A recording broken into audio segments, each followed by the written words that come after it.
just trying to change the world here, people. Oh, really? The Facebooking and the tweeting and the Instagramming, all that would not exist without our understanding of science. It's amazing how you took that as an insult. You mean true for you is different from true for anybody else? Yeah, absolutely, because I can't Something's prove... either got to be true or not. I can't, no. Good evening, ORly radio listeners. This is your faithful host, Andy Cowan, combined with the powers of Don Davis. We will bring you whatever the crap got bad up from the internet this week. This is show 36 for Friday, December 12th. We don't really have a show title yet, but that's probably going to come. Everybody else is, if you're curious, they're out doing this thing called Life. I'm not really sure what that's all about, but apparently things happen on Fridays that I'm not a part of, and that's okay, because I'm here to entertain you. That's right, you, the listener.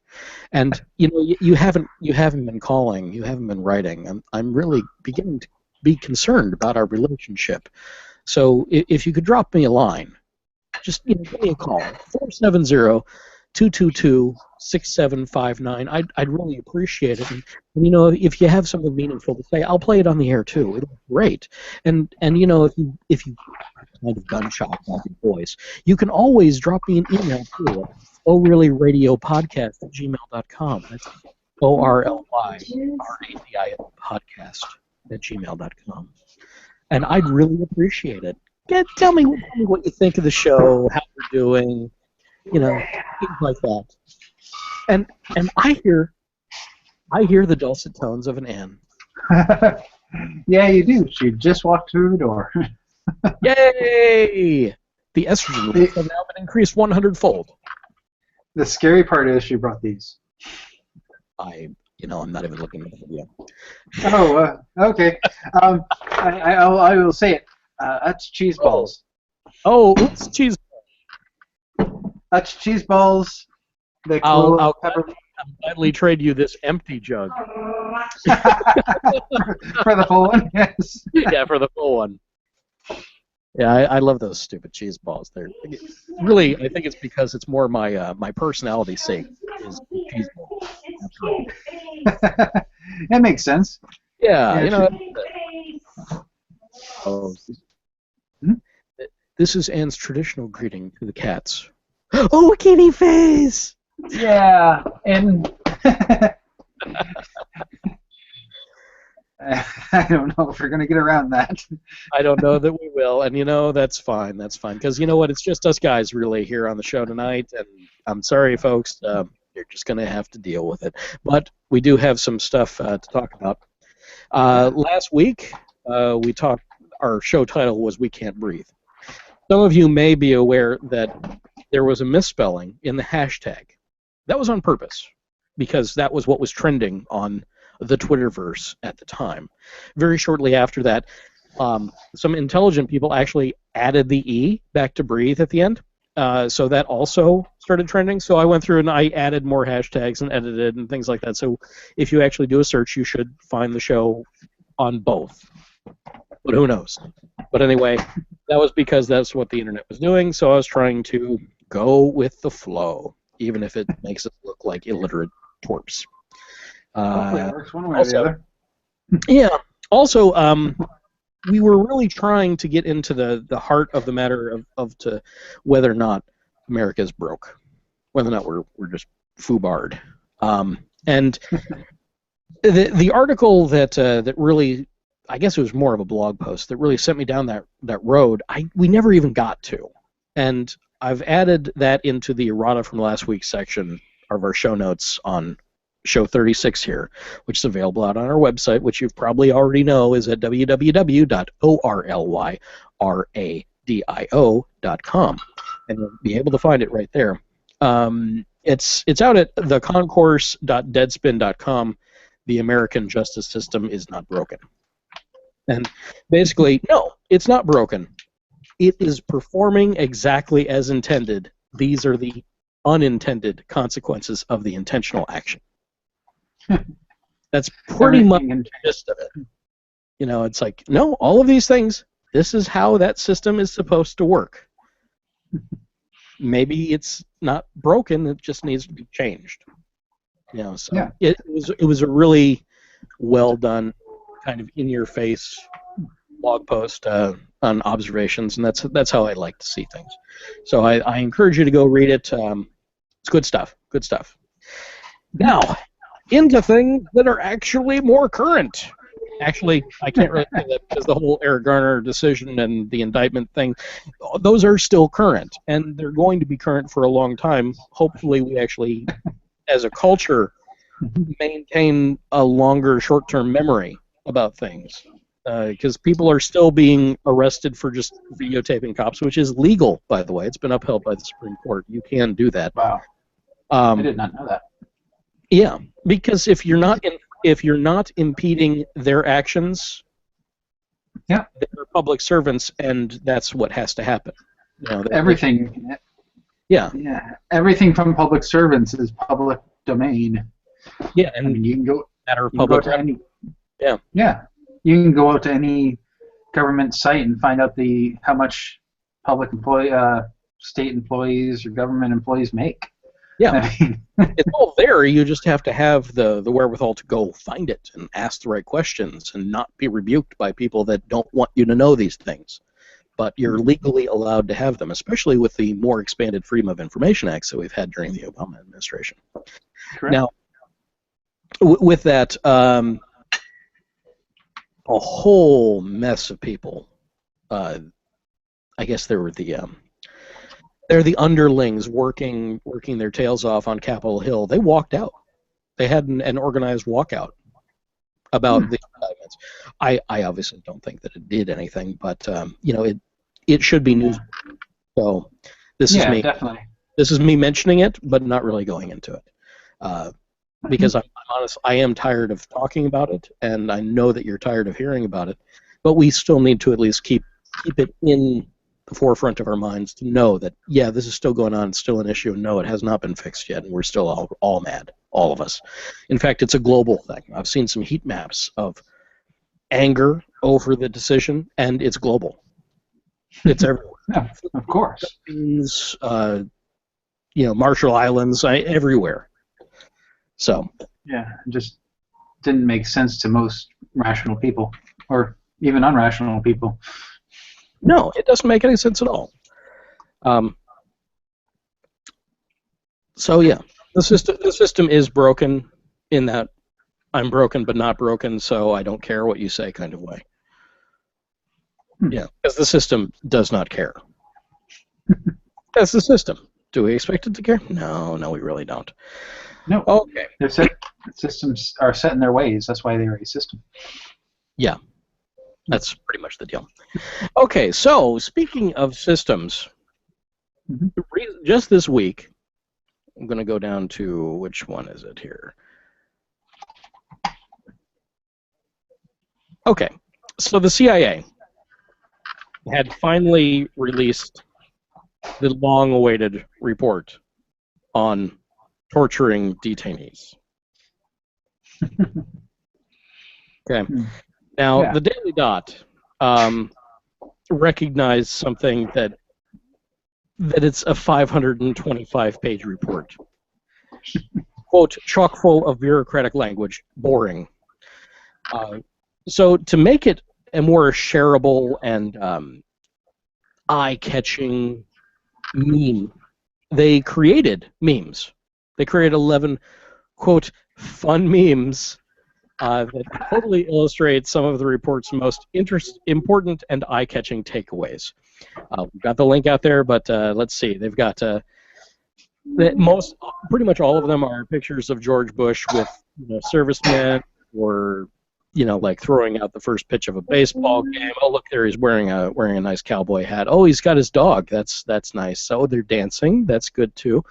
And he's talking to more war criminals. That's wonderful. Okay, so some of these, I mean, I'm just going to run them down because you may not be privy to these kind of things popping up in your news feed.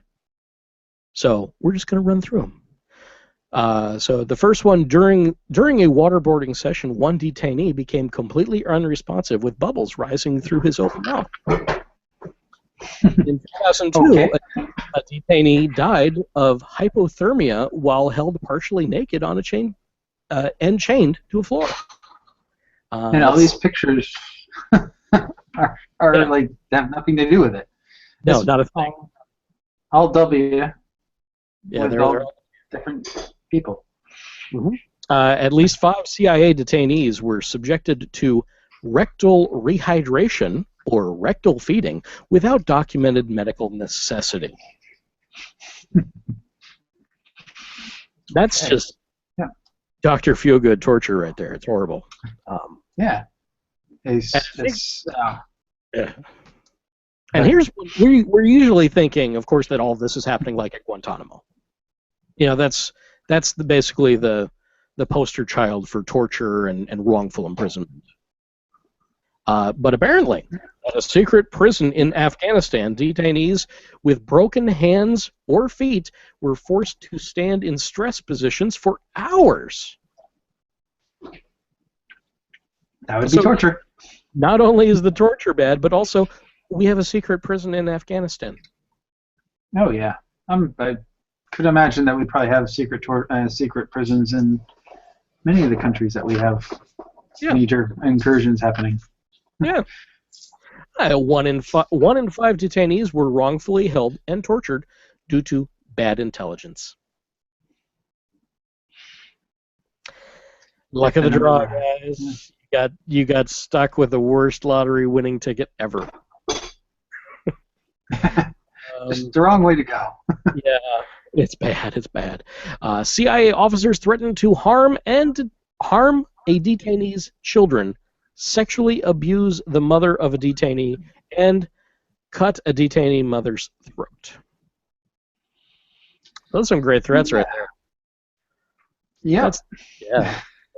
Not only are we going to break your feet, we're also going to electrocute your testicles, and we're going to rape your family. Yay! That's what everybody wants to hear. Yeah. I mean, that's fantastic. Yeah, and the president looks so happy at that point. Oh, the chief of interrogations at CIA's Cobalt detention site, I didn't even know that was a place, described it as a dungeon. Because that's awesome. Hey, some people like dungeons, right? Yeah. The role-play variety, I'm not really big on the ones that actually are dungeon. But, you know, the real kind, not so much. Not so much. Iron Maiden. Radical. Yeah, quid quo pro, a little bit of order here. The Iron Maiden was actually never used for torturing during the medieval times. I could imagine. Little factoid for you. It was made as mostly a fear device afterward. Oh yeah, I could definitely see how that would be the case because looking at it, it would kill somebody fairly quickly. Oh yeah, they just bleed out. Yeah, terrible stuff. The CIA's record keeping was so shoddy they lost track and they didn't really know who they were holding. Okay. Oops. Sorry. Yeah. I'm not sure. We're gonna have to go out and do a head count. You don't know? You just don't know? You didn't do that on the way in? Yeah. Here's the one with the presidential Scotty dog. For 4 years, the CIA never briefed President Bush about the treatment of its detainees. Plausible deniability, everyone. I didn't know, so how could I stop it? He never asked. Because he was told never to ask, probably. Probably. Nothing to see here, Mr. President. Move along. Move along. Wonderful job on the painting. Have you been practicing? Prior to 9/11, the CIA admitted that torture techniques do not produce intelligence and will probably result in false answers. But of course. Yeah. Because you make somebody hurt enough, they will tell you anything to make it stop. See, the question is, why don't they tell them anything at the beginning before they get to that point? But yeah. Well, at that point, you either have to realize that they're simply not going to talk, or they don't know anything. yeah, at what point do you make that decision? That's the problem. Yeah. And that's why they get paid the big bucks. And the last one, some detention officers, quote, had workplace anger management issues and had reportedly admitted to sexual assault, end quote. So, ladies and gentlemen, those are your 11 fantastic memes from the 525-page report from the CIA. Yay! Wow. I can't even imagine, because all the pictures are like so happy and so non-connected. Well, that's kind of the commentary on the administration. Yeah. No, I know. and it works. It's right dead on. All of those pictures were being taken while these torturous things were going on. Mm-hmm. So they're perfect. They actually match up time-wise perfectly. Yep. They're out of context, perhaps, but if you look at the context in a more global perspective, these things are happening. You ought to know about them, and yet you still have this shitting grin. Yeah, okay, whatever. So, hey, Anne, since you're here, and before you fall asleep, what's up, bitches? how about 10 things you didn't know about vaginas? Yeah. Let me get up to that. Top story. 10 things you didn't know about vaginas. The clitoris contains 8,000 nerve endings. 8,000. The penis has only 4,000? Yeah, I feel so diminished. Also, for anyone, I'm sorry to start out the show with 2 listicles, which is what these are called on the internet. They're called listicles, and there's clickbait. They really are. But you know what? They're fun, and at least the first one was definitely topical. This one's just for fun. So the average vagina is 3 to 4 inches. Okay. Is that wide, or the depth, or what are they talking about there? I'm thinking depth. But then, just like everything else, it can expand. Because when you're aroused, that sucker expands by 200%. Oh yeah. It's the physical opposite of the. There you go. Yeah. Yeah, just going different direction. So both vaginas and sharks contain the natural lubricant squalene. Really? Has anything? Doesn't that suck when you have to use lube? There can definitely be an entire long discussion on lube. Definitely. But I don't think now's the time. Maybe it is, but no, we're not. Probably not. Probably Let's not. talk about lube. Let's get through the listicle first. Pubic hair has a life expectancy of 3 weeks. Conversely, the hair on your head can live up to 7 years. So when you look down in the shower, there's pubes everywhere. A lot of that hair didn't come from your head. And unless you shave it all off. Exactly. Now here's a remarkable statistic. The highest number of orgasms achieved by a woman in 1 hour was 134. Wow. Highest number achieved by a man? 16. And they were ready to stop after 2. And I bet he was in a coma after that. Man. The vagina has a self-cleaning mechanism. It's an ever-changing environment. It is an ever-changing environment. Now, actually, one thing that I've recently heard, and feel free and correct me on this, but essentially, douches and things of that nature that are designed to clean the lady cabinet, as it were, really, they can introduce the wrong kind of bacteria and remove the healthy bacteria. So really, just use plain water. It's probably the best idea ever. And if it stinks that bad, you probably have an infection. Yeah, most likely. The inner walls are pleated and open like an umbrella during intercourse. Wow, like an umbrella. Like an umbrella. I think there's some insurance that deals with that too. Travelers?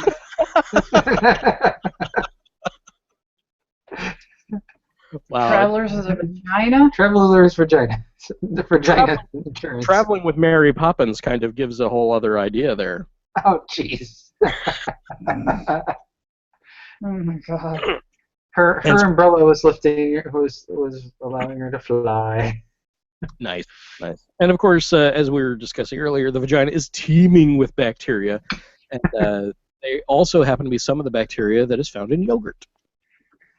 Hey, you can make your own. How come they spelled yogurt Y-O-G-H-U-R-T, yogurt? I don't know.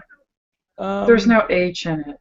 Now, I will say that IFL Science, or I Fucking Love Science, the lady It's that British. that runs it is British, like hardcore British. So that simply may be the British spelling for yogurt. I don't know. That sounds somewhat correct. Wow. Well, they also add syllables to aluminium. Aluminium. Aluminium. Mm-hmm. Yeah, it's like, why must you pronounce every single letter in the word? So Cool. Quip. the speculum, a tool used by gynecologists, was used as early as 1300 BC. That's when it started. I have a medium one. I take a medium speculum. Speculum? That's Not small, not large. That's more information than I think I probably ever Not actually... extra large.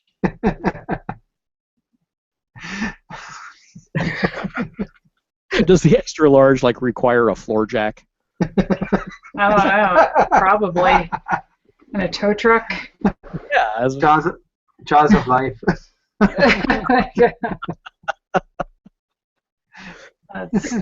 Oh, jeez. And of course, the word vagina roughly translates to sword holder in Latin. Really? Yes. Well, I mean, there probably have been people storing their knives and stuff. No. That's all because the penis is often referred to as a sword as well. Oh, yeah. Cack. That's right. Go shoot that cack. There you go. Cack holder. Oh God, really? Okay. Ooh, well. Okay, so let's see. We talked about that. So these things about the vagina are related to me, or what? You just wanted me to. They're related to you because you're the only one on the show that has one. What about that song, Mary Poppins? They're talking about you open the vagina like an umbrella. Remember that song, Spoonful of Sugar Makes the Medicine Go Down? I remember that song. I don't remember the other one. Spoonful of sugar, Helps the mess. spoonful of squilling makes the penis go down. Oh my, behave. I remember that from fucking Family Guy. They show the two British people having sex, and they're like, oh, Alrighty then. The two British people having sex, and they're like, alrighty then. Okay then. Alrighty then. So apparently, well, and as far as I know, you're also the more religious of anybody that's on the show. So I have a religious question for you. Okay. Do dogs go to heaven? I believe they do. You're not the only one.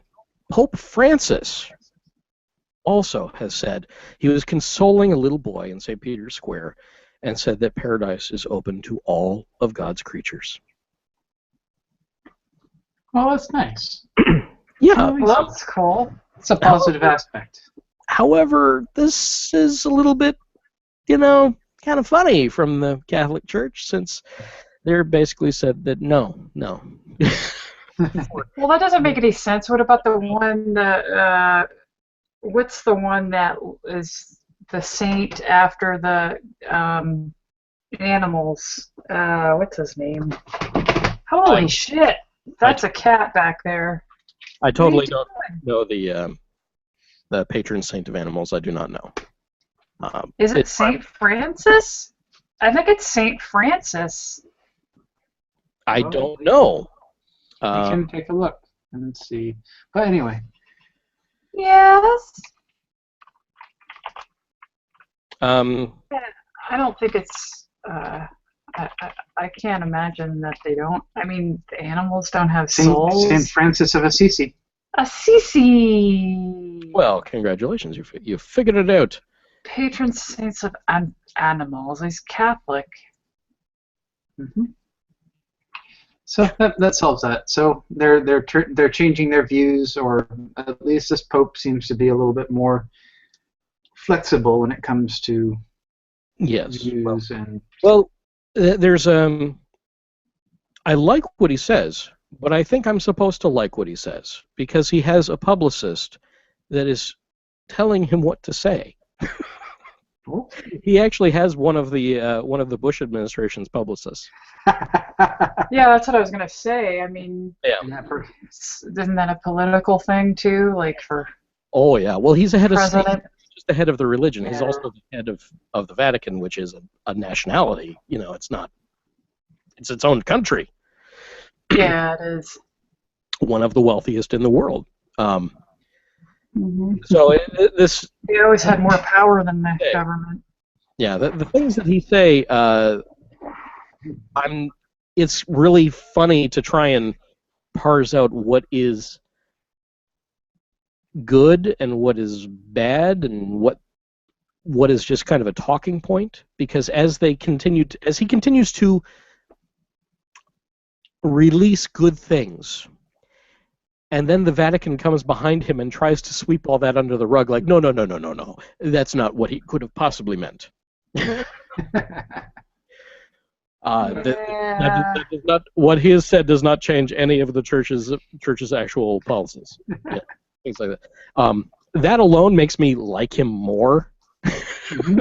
Yeah. Because everyone's like, no, we can't have what he actually said. That's horrible. But since he is saying it and it is basically able to get out to most of the world, yeah, it's it's going to change things one way or the other. Yeah, he's in an interesting position. Of course, with the Catholic Church being what it is, it's got that super history that it has to fight against and for. So really, I'm going to whitewash some things while I tear down others, and make it like those never actually happened. There's a lot of cleanup that they're trying to do, especially with the shuffling around of the pedophile priests all over the place. He's been making small strides, like he says the right things, but then the actual actions don't speak very loudly. For rectifying some of that and actually sending some of them into to be judged by the law, which really still doesn't happen at all. there's a long way to go. Long way to go. So hopefully he sticks around a long time, because I want to see what he says. I want to see where he takes the Catholic Church, because as we have I think around 8,000 different denominations of just Christianity in this one wonderful wide world of ours, and a lot of those, though they don't like the Pope and they don't like the whole Catholicism thing, they still see it as the seat of the religion. So the things that he says still kind of roll downhill, as it were. So they still listen. And if they like what he says, then they'll say yes, of course. Well, that's always been part of the church. It says that he took his papal name from Saint Francis of Assisi, the patron saint of animals. Then he was probably speaking from a close place in his heart. Yeah. If he likes him, then that's great. But yeah, I mean, there's no doubt that there's been a lot of corruption and many other things by the church, abuse of power, and kind of like the government. So and now you have a church that is a government. But I know they probably look at their numbers and see people going to different religions or different areas of Christianity, and they're trying to get people to, I guess, come back to, I don't know. Oh yeah, it's an ongoing struggle for them, because their numbers are dwindling terribly. Oh yeah, they are. Yeah, because I was raised Catholic. Were you raised Catholic or was I don't Episcopalian? Really no. Did you go to that Episcopalian school, which is basically Catholic without the communion? It's Catholic light. They had communion. I was Oh raised, no, you didn't have to do confession. Yeah, no confession. You didn't have to do confession for Episcopalian. For Catholics, you had to do it. Yeah, I don't know. I think I was. I don't know. I don't know what I was growing up. I don't remember what churches we went to. I'm not sure any of the Reformation schisms kept the whole confessional kind of thing. I think that was really that's Catholic, period. You know, if you can go to a priest and get absolved of your sins by, admitting them, I think that's just a Catholic thing. I haven't seen that anywhere else. Though, feel free and email and call and light up the message board as to how I'm wrong. Please, come on. Bring it. Yeah. All I remember about I had a whole story that I wrote about how I was supposed to go to my first confession before I went to my communion, and my mom was doing all these errands, and she got sidetracked, and she was like, "Shit, we'll just have to lie and say that we miss." She's like, "Shit, we were late to your fucking confession. I guess we'll just have to lie and say that you went." So I never went to confession, and my mom lied about it and said I did, and then I had my first communion or whatever, which is against the law. Or that's a great story on so many levels. It is. I wrote the whole story about how we're driving around in our avocado green station wagon that had the fake wood paneling on the side, and yeah. my mom had the little handkerchief scarf thing in her hair and doing all this stuff, and she's like, "Shit, we're late for your fucking confession. I guess we'll just have to lie and tell them that you went." That's exactly what she said. That's great. And then after my communion, she was like, "Oh, now you have to go for your confirmation." And I'm like, "What is that?" She's like, "It's where you get a new name." And I'm like, "What's wrong with the one I have?" It was like Oh yeah, there's so much, and a whole lot of it doesn't make a whole lot of sense. Yeah, I know. Well, staying in the vein of religion, many governments around the world don't like non-believers. I know that's shocking, isn't it? But apparently, the International Humanist and Ethical Union has done some surveys and run some reports, and they've pointed to some hate campaigns launched by public figures who are renouncing any other religion than the state-approved religions. You know, these are typically found in Muslim nations like Saudi Arabia, Malaysia, Egypt. The overwhelming majority of countries fail to respect the rights of atheists and freethinkers as set out in the UN treaties, adding that 13 states, all of them Muslim, have made apostasy or blasphemy against religion a capital offense.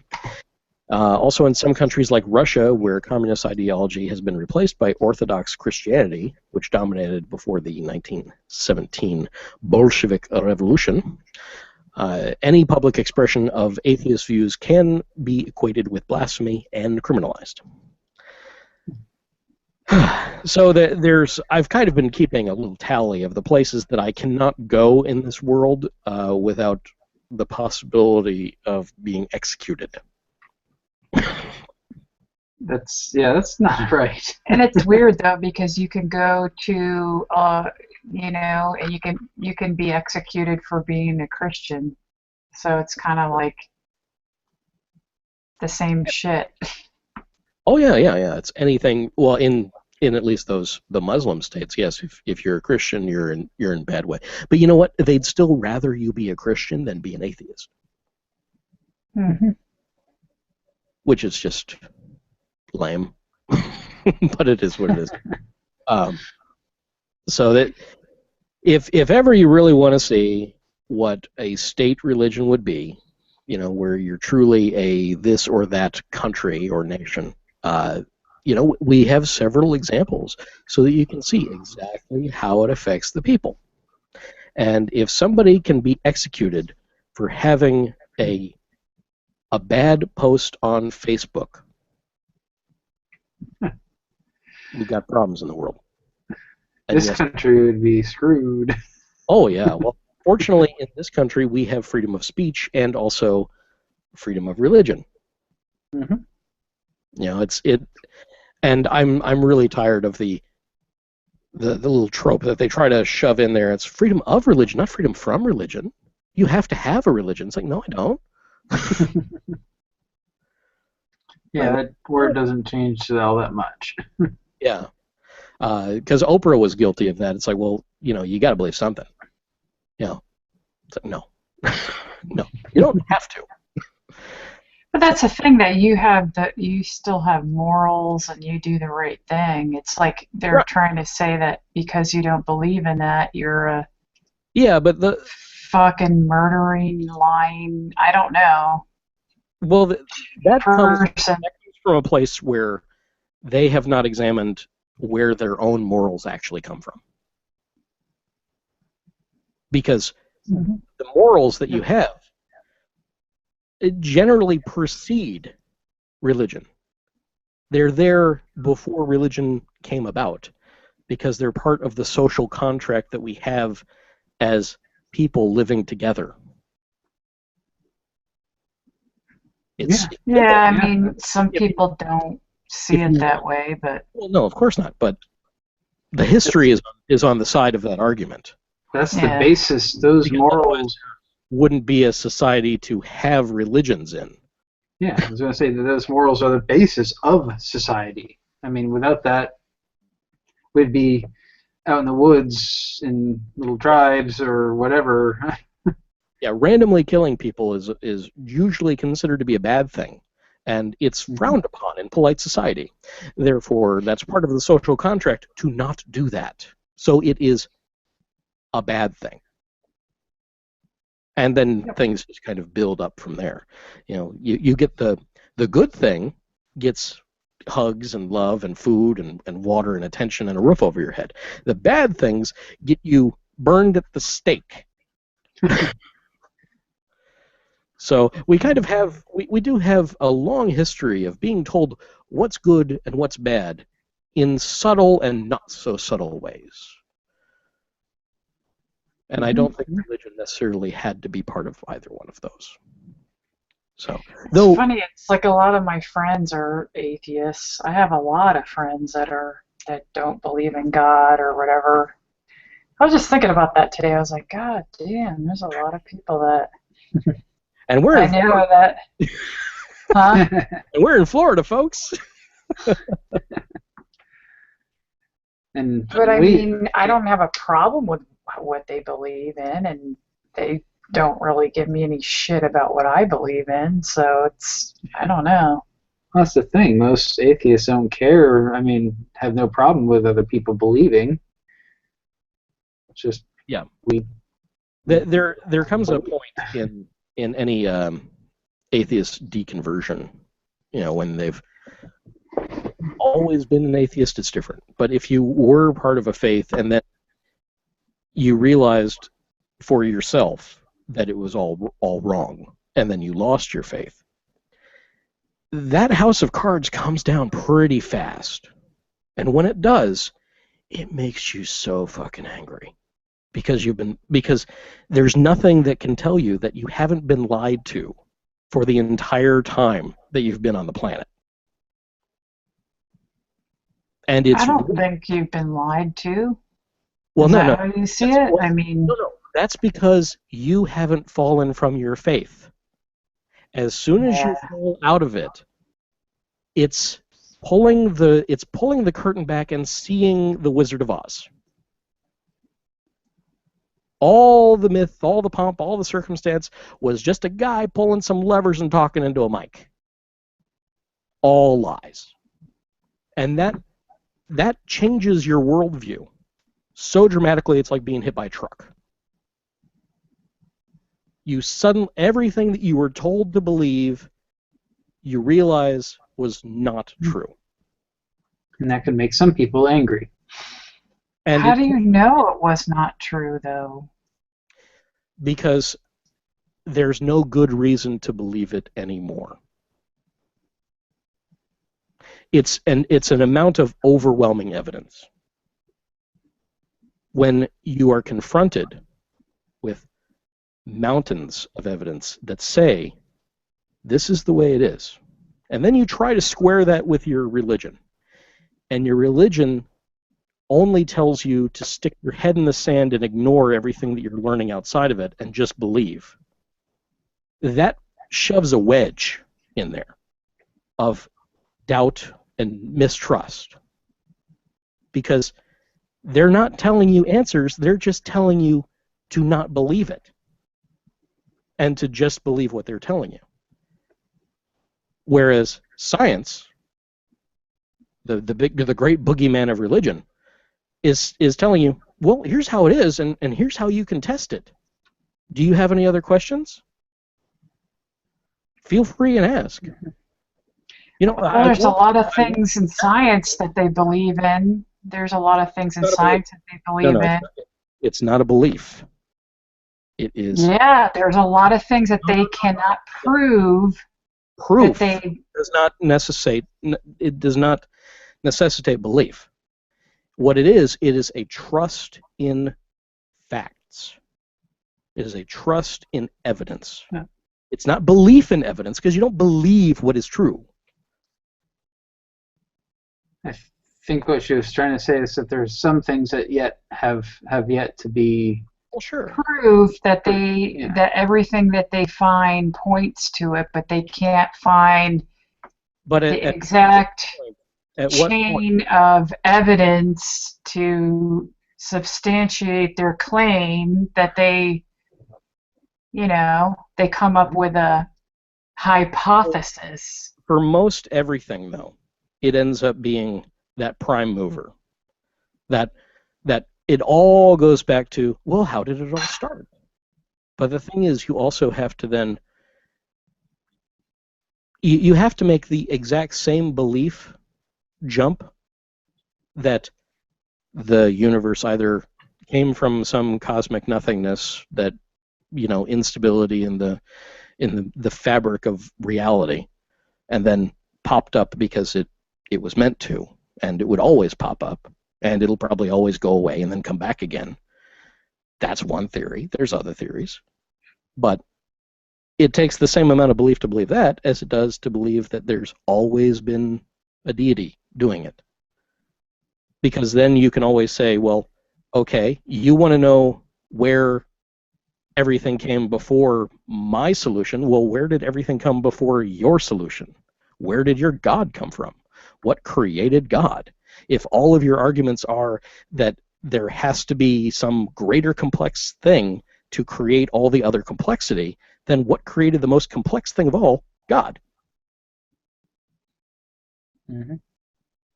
So at some point, all of the arguments for religion break down in a bad way. And that makes the people that were told to believe it, regardless of whether or not you think it's true, the atheist that has fallen from faith, that has been deconverted, whatever it happens to be, become an apostate, they have a different worldview at that point.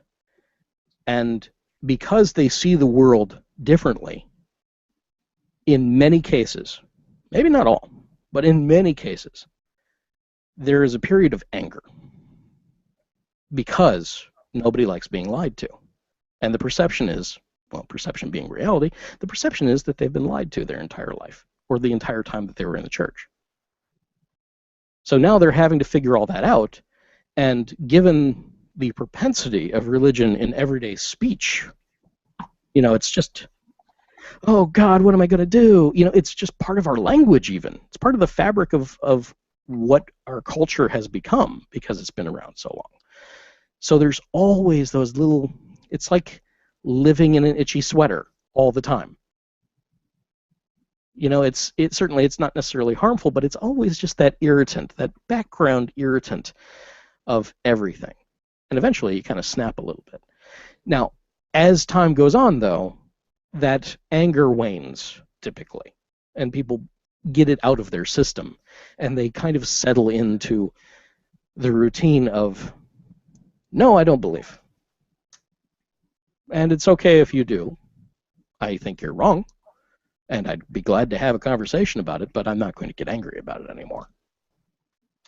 But it's anymore. It just sounds like that sounds very unhappy. Oh, it is. It's unhappy for a while. But once you've come to terms with it, and then you work through the other details, because it's a life-changing experience. It just sounds like you're devoid of hope. Oh, no. Far from.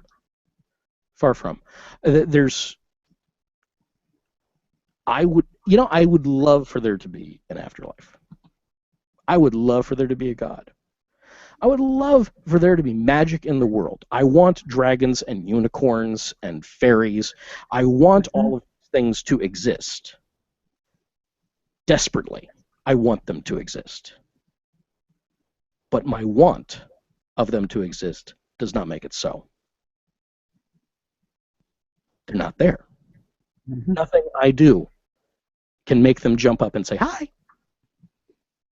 Not a single thing. No amount of rain dances, no amount of peyote, none of it will ever make them pop up and say hi. It doesn't. Well, maybe the peyote. Maybe the peyote, but that's still a personal reality.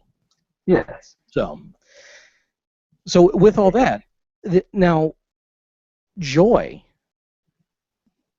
is found and meaning is created by the individual. Even in a religious sense, you still have to create your own meaning. You still have to do it. You still have to get up and go do it. Happiness is inside of us, rather than things. I mean, things don't make us happy. We make ourselves happy. Now, the real thing about an atheist is that this is not a dress rehearsal. This is it. This is all we've got. I take that very seriously. I will not have an afterlife. I've got one shot at this. And that's important. And it does kind of tweak me when people, say anything about, well, I'll move on to a better place or whatever. And it's like, no, there is no better place. This is all you got. I'm sorry. You're going to turn into a pile of bones just like me. It's not what I believe, but you can have your opinion. I'm not going to change my opinion, no. So. Well, no, I can't. No, and I can't change your opinion. No one can change your opinion but you. And that's just the way it is. But with many people, this process takes a long time. And I'm not saying that you're down this road, but you are surrounded by a lot of similarly minded people as me. I like being different.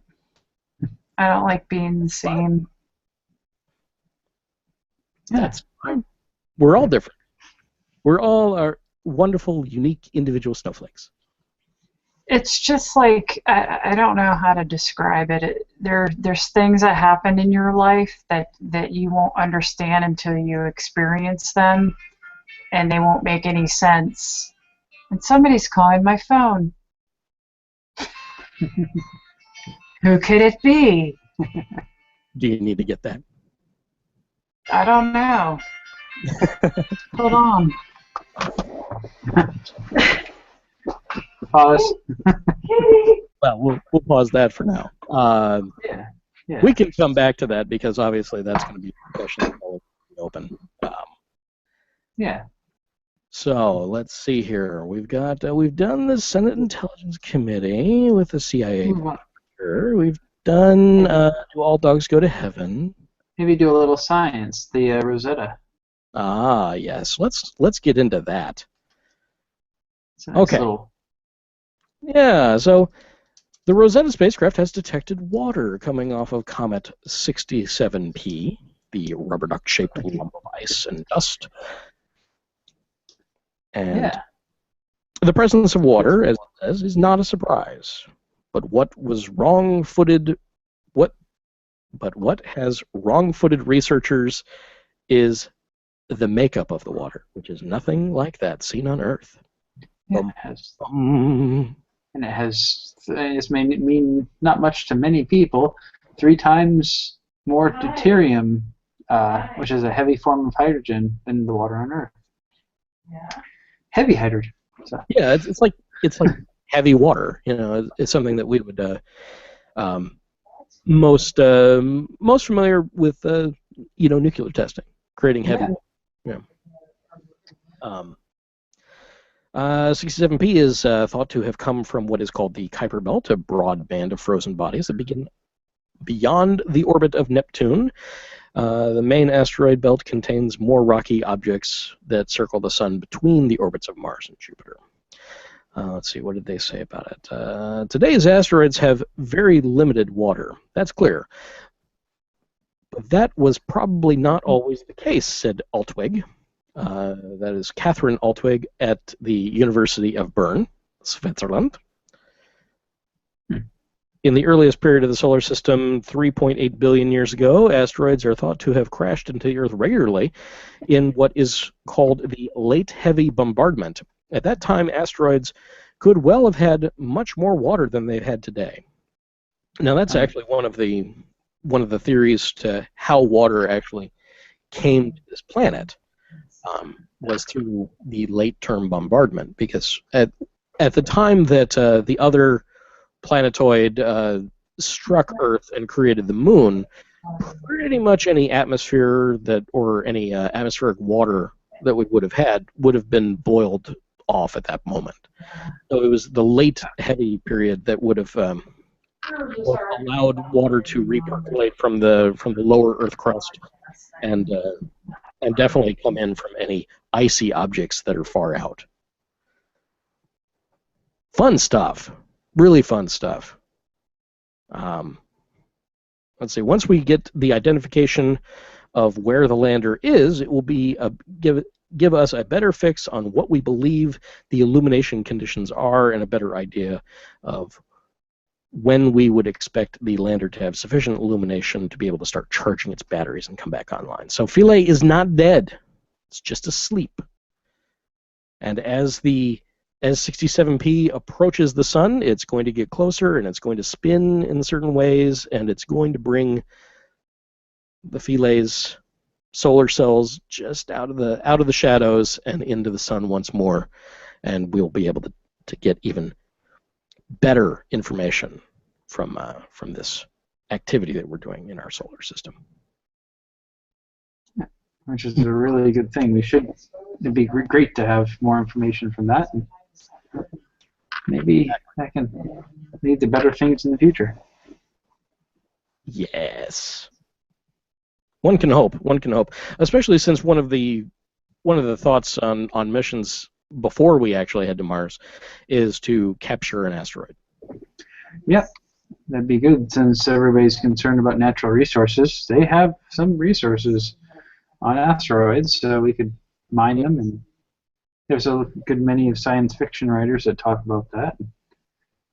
Well, it's easier to capture an asteroid that has lots of metals and is rather heavy when it's already in space and mine it there, as opposed to have to heavy lift all those materials off the Earth and get out of our own gravity well. So there's a lot of concern there just in the economy of it. It's difficult to do. It's oh god, I know I quoted a number in one of the earlier shows about how much it costs per pound. Put something in orbit. Oh yeah. Yeah, it was up there. It was ridiculous. It was about those little microsatellites that they were doing. So let's see, we got Senator Bernie Sanders, independent from Vermont. He got a big promotion in the Senate to ranking member of the Senate Budget Committee. So this kind of puts a pitchfork to some folks' butts. If you don't know who Senator Bernie Sanders is, you will, because there's a really good chance that he is going to be one of the front runners for the 2016 presidential bid. I'm not sure if he's going to have I'm not sure if he's going to have to run as an independent or if he's going to be trying to get the Democratic primary, in which case he's most likely going to be going up against Hillary. Yeah. It's going to be an interesting fight. It'll be an interesting thing to see what happens. But the cast of characters that is potential runners for the Democratic nomination is still a lot stronger than the yahoos that we're seeing come up on the GOP side. Some of them are just, why are you trying again? I mean, really. The things that you've said in between now and the last time, wow, absolutely damning. I mean, you're really just hoping that we have a really short-term memory, really short-term, and don't bother to do this thing called the internet and look things up that you've said. But that's what we have the Daily Show, and well, now the Colbert Show is ended, and he's going to be moving on to NBC. Stephen Colbert. I think so. Yeah. I know one of the presidential thing that they showed was quite interesting in his show. My God. So it's a shame that his show's off the air, but I know he's probably going to better things. They actually had the Dragon Smog come on on the last episode. I haven't seen it yet, but I've seen a clip of Smog being right up nose to nose with Stephen. That was something else. Yeah, that'd be neat. Yeah. Now, as far as Bernie is concerned, he's an old man. He looks like the typical stereotypical grandpa or crazy uncle that everybody has or has a vision of having. And he's the most left-leaning person in the Senate.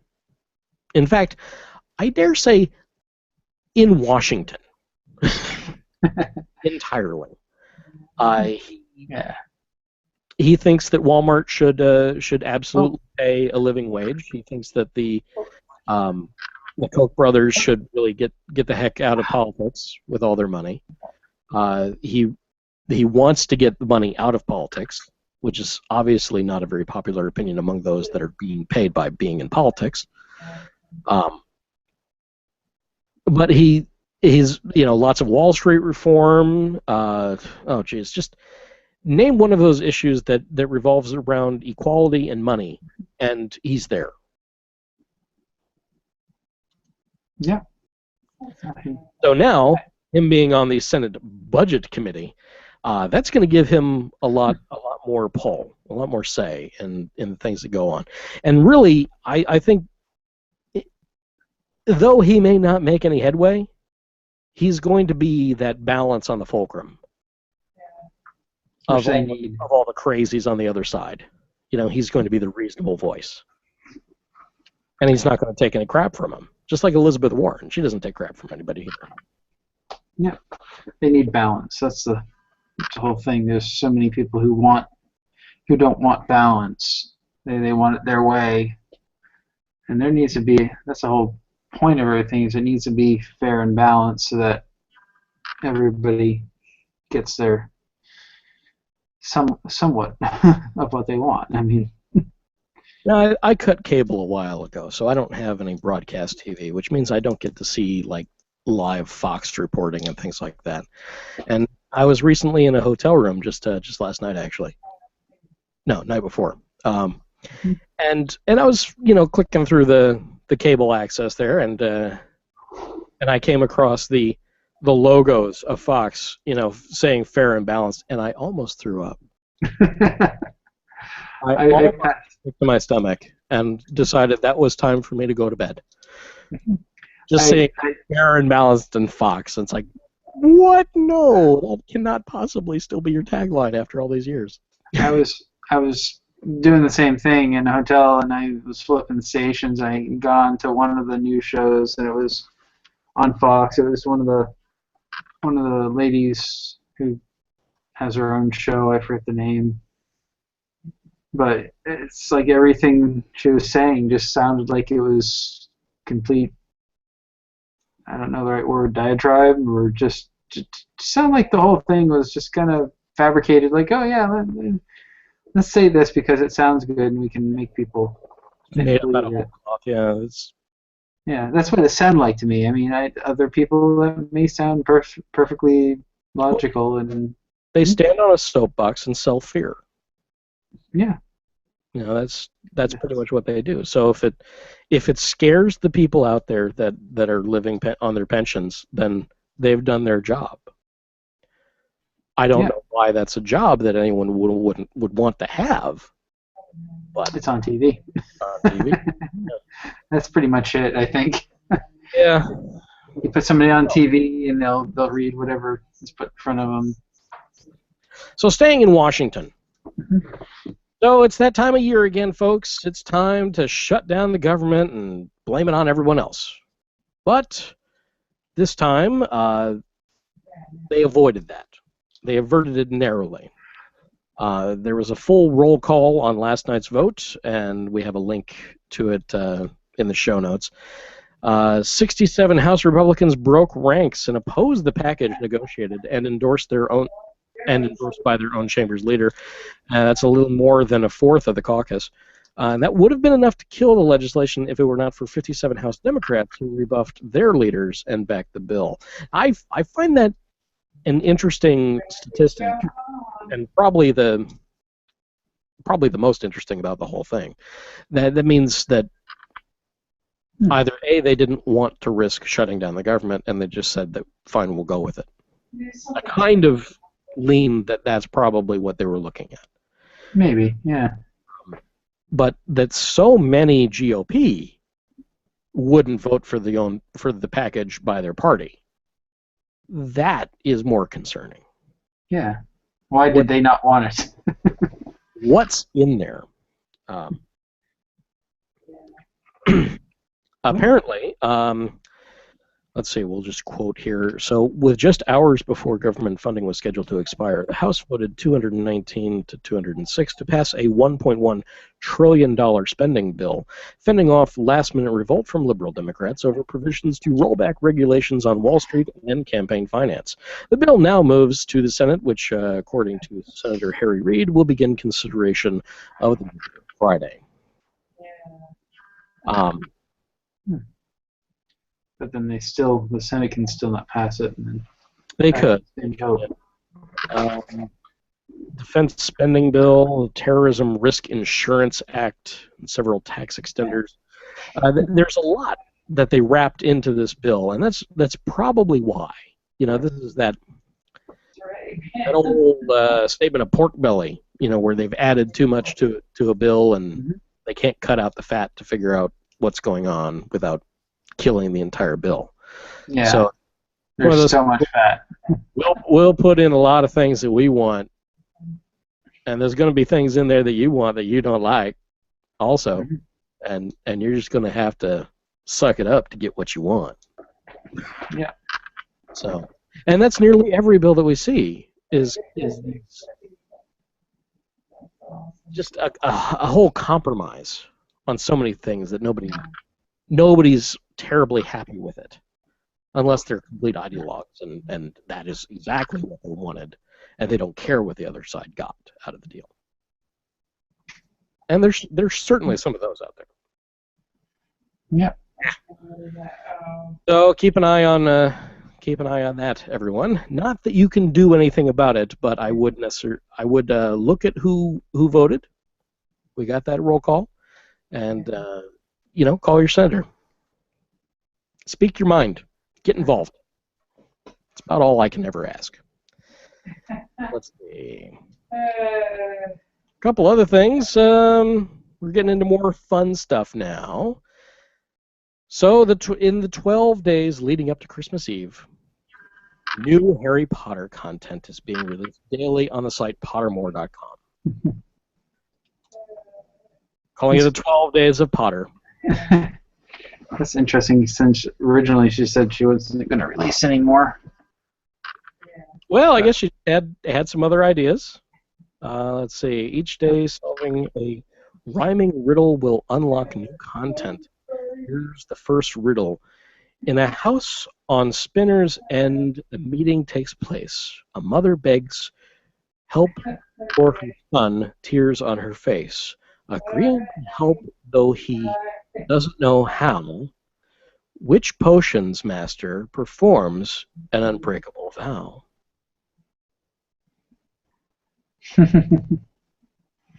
Well, that's easy. It's easy to be. Yeah. It's easy to be. And I certainly hope that nobody thinks that we don't know our potions master being Severus Snape. But of course. Yeah, so and I have not gone out and read them yet. I probably will, just because. Why not? They're going to be shorts. They're kind of like little excerpts, from the expanded universe and what those characters are up to now or whatever. So fun stuff. Go take a look, because she's putting them out for free. So, yay! More Harry Potter madness. Yeah. Trying to see where to click, actually. Yeah, I know it's kind of buried. It's not really that easy to find, but I'm sure that you can find it out there. Similar to the Pirate Bay was taken down by Swiss authorities over the week. The famous torrent sharing site, not really sharing site, discovery site, facilitator of torrent trackers everywhere, was taken offline. But just because the official site is down, that doesn't mean that the slippery organization is going to stay down. Already, more like a half dozen of varying names and archival quality have popped up all over the internet. So if you still want to go get your torrents, go find them. I'm not putting any links there. You can find them. I assure you can find them. They're not the A-team, but if you need them, you can find them. I mean, this has happened numerous times. I mean, Totally. Napster and Common thread. all these others. Common thread. It's like information is going to get shared. Information is going to get shared one way or the other. Yeah. There's I just heard about it today. the people over at BitTorrent, the actual creators of the BitTorrent protocol, they've been trying to leverage that protocol in unique ways. One was with a sync client. Another, they're trying a chat client. Now, this is all over peer-to-peer, so it can't really be blocked. It also can't really be spied on because it's direct. Mm-hmm. So it's really neat stuff. Of course, they're also going to try to monetize it, so yeah, take it for what you will. But now they're trying something even more revolutionary. They're basically going to have an entire side internet that is distributed on the BitTorrent protocol. Huh. Okay. Entire websites hosted from everyone's machines. Might as well. Completely distributed internet. Yeah, why not? How fucking awesome is that? Imagine it's the dark net that I've been waiting for. Imagine the increase in processing power. Imagine everybody's processor and everybody's computer somewhat getting together, sharing. Yeah. Yeah, I mean, I was just looking at storage bits, to be served up. But yeah, there's probably going to be some processing end on that. I'm not sure, I'm not sure how like a Ruby or Python script would run over a BitTorrent protocol, but I'm sure that's what they're working on, and that's going to be cool. I wouldn't doubt that. I mean, I'm pretty sure they could do it. With maybe not 10 years ago when network speeds weren't as fast, but now that in home you can get 20, 40 or more megabits a second. I mean, you're getting up to what old bus speeds were. Yeah, yeah. We're definitely. Oh, gee, yeah, you're right. No, the internet alone is running a lot faster than my first computers. Yeah. Oh yeah. So I mean, definitely. It's all the scripts that you're talking about, a lot of the Python, any of that stuff. Most of those scripts, unless they're big, are fairly small and. Yeah, well, they're designed to be run on phone. In many cases, they have to be optimized, for smaller platform devices. So it's going to be something interesting, and you can find out more about that over at bittorrent.com. Florida man. Oh, Florida. Florida man arrested for drunken rampage through grocery store on motorized shopping cart. That's Just let that hang there for a moment. A booze-smelling man on an electric mobility cart wheeled around Publix, crashing into people and a store display before Port St. Lucie police cuffed him, according to statements in an arrest affidavit. When an officer arrived November 28th at Publix in the 9100 block of South US 1, a manager... I've been to that store. A manager was Wayne Morgan Jr., 47, as Morgan cruised around a store electric mobility assist cart. The manager said Morgan ran into people, cursed, and was rowdy and loud. Police noted Morgan smelled roughly of of alcohol, and slurred his speech. Investigators told Morgan the manager wanted him out post-haste and not to return. Morgan started to swear and raise his voice before crashing the electric cart into a store display. He staggered outside and leaned against a post. "You," expletive deleted, "can't touch me now," he is quoted as saying. Evidently, that wasn't the case because the two officers escorted Morgan to the ground and handcuffed him. Morgan of Marietta Lane in Port St. Lucie was arrested on disorderly intoxication and resisting officer obstruction without violence charges. So, and he looks a bit surly in his mugshot there. Yeah. I like that they escorted him to the ground. Escorted. Here you go. Yeah. Here, meet the ground. Now, as far as how, if he was in Ferguson, he would have been shot on sight in the Publix. Yeah, and then the other he had been taken and choked for a while, and right. Yeah, he would have been choked to death. But no. Here we're more a genteel culture. we'll escort you to the ground, sir. We'll handcuff you there. I also like what they said that that have him leave post haste. Wanted him out post haste and not to return. I'm sure that's the exact language that they used. Yeah, probably Or not. not. Probably not. This is offthebleat.blogs.tcpalm.com. So this is written by W. Greenlee, and Mr. Greenlee or Mrs. Greenlee, as the case may be. You got some good writing chops on you. Well done. Yeah, very nice. Yeah, so we're into picks, nitpicks, and things like that. Since Anne has not come back to discuss religion, we'll probably let that one go. And Yeah, she's on her phone. yeah. So what do you do when your Facebook friend posts something offensive? Well, now we've got a flowchart that we can follow. Thanks to the folks over at Vox Medium.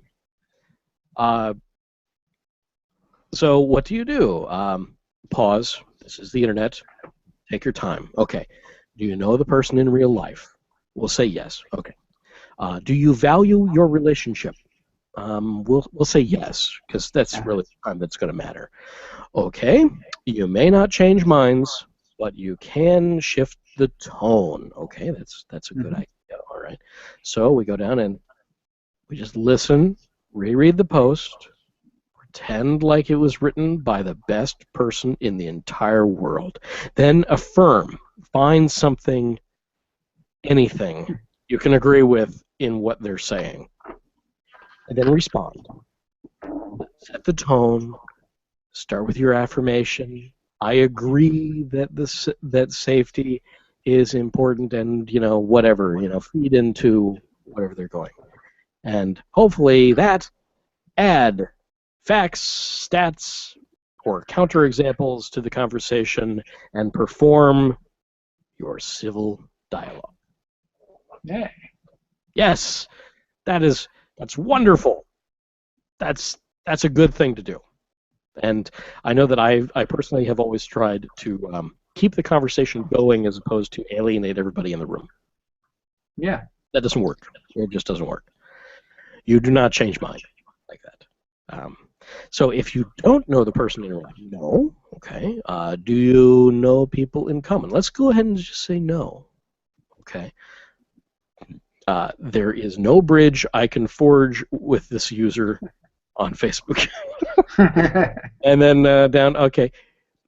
Get them off your feed. Report to Facebook if you need to. Hey, yeah.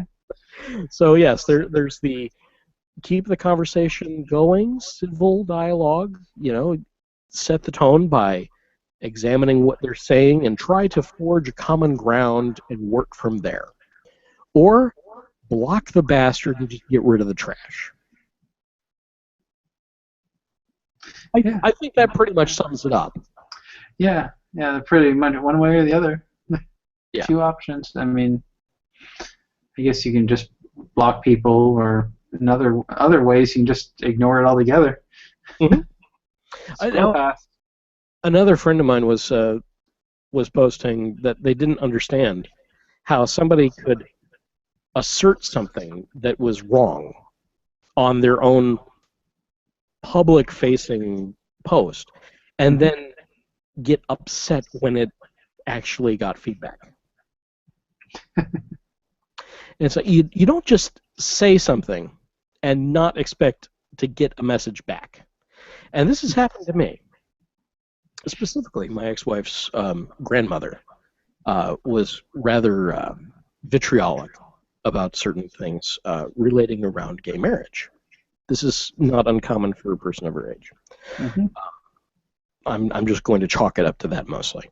And then I politely, I thought, reminded her of gay people that she loves and adores, and how that's really hypocritical, and how dare you basically be thinking these things, and what about these people that you like? She blocked me. Oh, okay. Yeah. Yeah. So there. Yeah, it doesn't make much sense. At least just Yeah.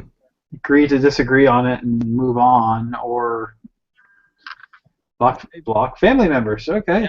Yeah. So it's like, well, okay. And this happened while we were still married. So Yeah. that was a couple years of awkwardness.